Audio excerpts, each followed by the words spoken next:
O'quvchilar, bugun ona tili darsida do'stingni top metodini qo'llab ko'ramiz.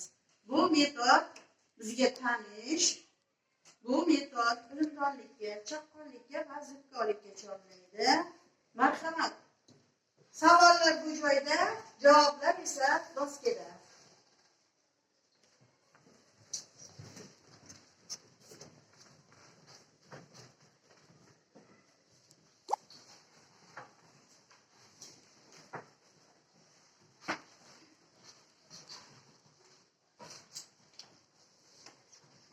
Hozir olmoshlarning nomi berilgan.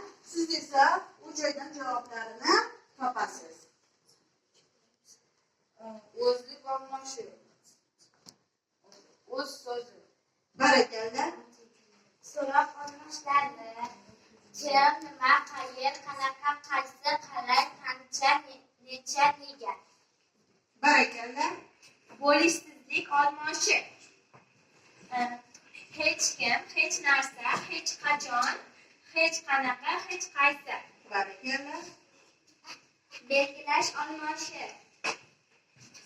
Hamma, barcha, ba'zi, har bir, har nima, har narsa, har qanday, har qaysi, ba'zi. Barakalla. Kishilik olmoshi. Men, sen, u, biz, siz, ular. Barakalla. Ko'rsatish olmoshi. Bu, shu, u, o'sha, ana, mana, mana bu, mana shu, mana bu, anavi. Barakalla. Allakim, allaqanday, qaysidir, allanarsa, allaqancha, allaqaysi. Barakalla. Demak, haqiga tushgan hamma o'quvchi to'g'ri javob bera oldi.